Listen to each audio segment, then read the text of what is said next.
3&D big. How many times have you heard this term? You're probably wondering who this term even refers to. Did I just make this up? I believe this is a trending and growing archetype of basketball player that will be relevant for the next decade. In the ever-evolving sport, where the game is moving further and further away from the basket, the big men have struggled the most to adjust to the pace and style. New changes in how the game is now being played have brought a new type of player. The kind of player who would hit the three while being flexible on defense. Here we will examine some examples of this player and why there will be more and more of them in the future. Robert Covington was one of the first players to come to mind when I first thought of this idea. Although in Philadelphia and Minnesota he served as an elite 3&D wing, his addition to Houston has shown success as a big man, averaging 12.8 points, 7.9 rebounds, 1.1 assists, and 2.5 blocks, while shooting 35.7% from 3 on 8 attempts a game. The sample size is small, only a mere 14 games played, playing 83% of it in the center position per Basketball Reference. But it begs the question, what if he was a little taller, a little longer, so he can actually be real big, not just some midget center in D'Antoni's system? All of this while maintaining the 3-ball ability and the ability to guard the perimeter.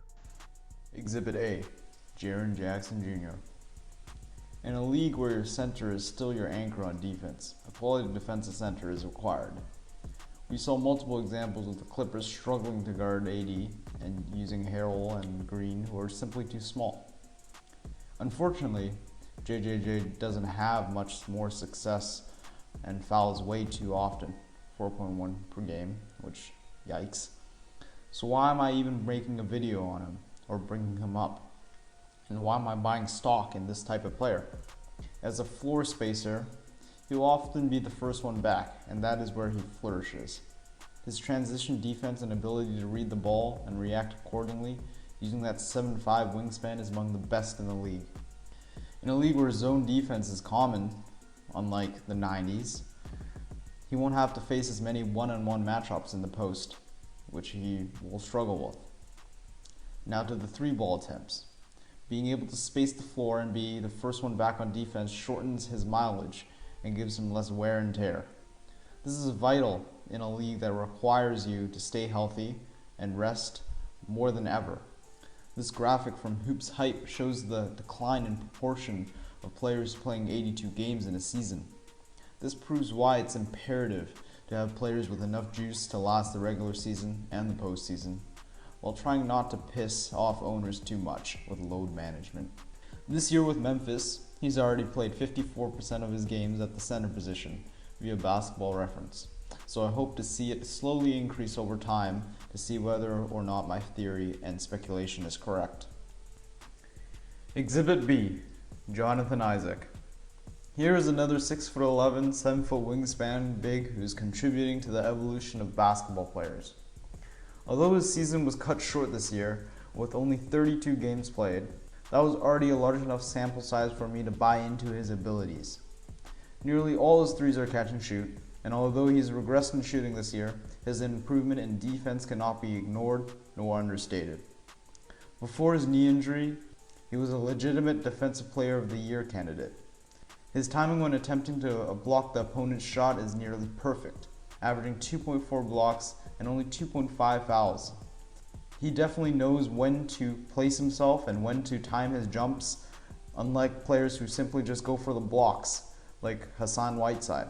I think if he played out the rest of the season, he would easily be in the top 10 players under 25 conversation, assuming he'd stay consistent. After all, he is already the best defender in that age range. The 18.3% usage rate is exactly what we want to see from this type of player, as he doesn't take much away from the primary ball handler while contributing offensively by spacing the floor. If you take away that, the 3-point shooting, you just become a Jabari Parker. Take away the defense and you become a Marvin Williams.